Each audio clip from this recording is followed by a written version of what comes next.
Here's how to make a Drake Girls Want Girls style beat on FL Studio. Let's jump straight in. Let's start by changing our tempo to around 170 beats per minute. Technically this is 85 beats per minute, I'd prefer speeding it up as it's easier to add the drums. We're then going to press this button to go into our piano roll, and we're going to start by laying down our chord progression. Let's go into the channel rack and let's add a plugin of our choice. In this example I'm using Analog Lab, where I've taken this Ambi None preset. I'm then going to right click to open this up in the piano roll so we can add our notes in. Let's start by seeing what notes we can use in our scale. So let's go to View, Scale Highlighting. In this example we're going to be using the minor scale, and we're going to be using D sharp minor. This is slightly different to usual. We're in the key of D sharp minor, but we're not going to be starting with a D sharp minor chord. We're going to be starting with the root note of B. In this case, we're using a B major 7th chord. This uses the root note, skips a note in the scale, adds a note, skips a note in the scale, adds a note, the 5th, skips a note in the scale, and adds the 7th, which is why it's called a major 7th chord. We're then going to add a D sharp minor chord, where we also add an additional A sharp note down an octave. So right here is the D sharp minor chord, and this is the A sharp down an octave, just to fill this out and make it sound more full. And finally, we have an A sharp 7th chord. Here's how this pattern sounds.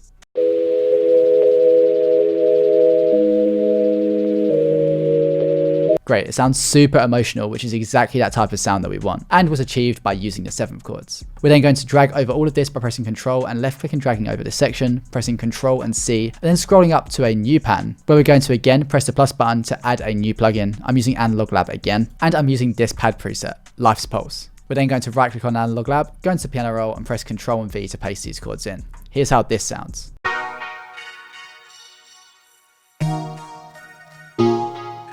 Oh my bad, it wasn't a pad, it was actually a pluck sound. Next, we're going to copy these bass notes and we're going to paste them into a new pattern using a bass preset.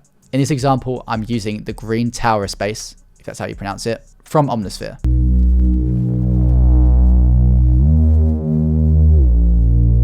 Make sure to overlap your notes, as you can see here, and select solo and glide and increase the glide time here. If you're not using Omnisphere, there will be a version of that in your plugin. And finally, the most important part for the melody. We're going to be adding in a lead pattern where we can use Grain X4, which is my plugin, which contains this super dope morph mode, which is modulated by an LFO, which fuses between which samples are playing at each time, giving this kind of glitchy pulsating sound, which is perfect for adding life to the track. Sounds kind of weird on its own, but in the context of the track, it's great. Finally, we're going to add a really simple R&B vocal. Make sure to double click into this and pitch it up so that it's in the key of the beat. In this example, the key of the vocal is E minor, but we're in D sharp minor. So we actually need to pitch this down by 1 semitone, or we can pitch it up by 11 semitones, which is like pitching it up an octave and then down 1.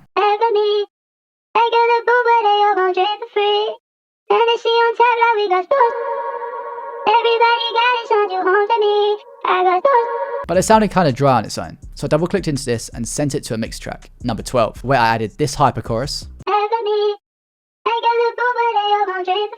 And later you'll see that this is routed to another mixer track where I added a cool effect, but I won't go into that yet. Essentially what's happened here is if we go into the channel rack and we've sent all of these individual melody and chord sounds to their own mixer track, we've then selected these and right clicked to an empty mixer track, in this case number 25, and clicked route this track only. And we've done this for all of those sounds, the vocal, the chords, the bass line, everything. Where I've added this RC20 retro color. So basically any effects that we add to this channel are applied to all of the sounds that have been sent to this channel. This gives it that kind of sampled vinyl grainy sound. So here's how this sounds together.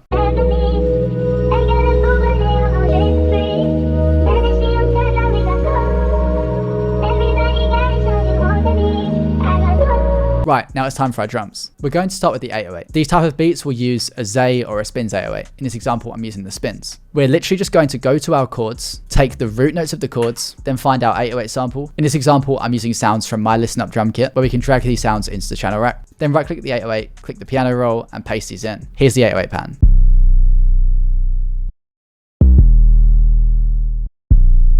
Then I've taken the vapor kick and just layered the 808 with a kick to add more punch.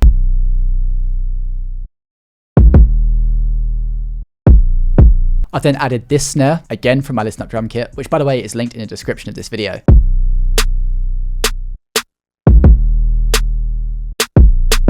This Sorcerer open hat.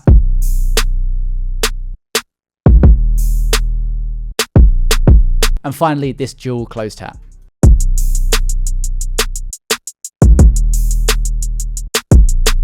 Nothing too crazy going on with the drums at all. Then all we need to do is structure the track, where I've added all of the elements at the beginning, and then when the drums and the 808 hit, I've taken out the original bass line and the pluck which I've added slightly later. For the mixing, I've gone into the mixer track, gone to the master track and added a soft clipper, again for that punchy distorted sound that we want with our drums. And here's how the final beat will sound. By the way, if you want access to Grain X4, which is a plugin I used earlier for the super dope grainy textures, then make sure to check it out using the link in the description, where it's currently 70% off to only $29.99.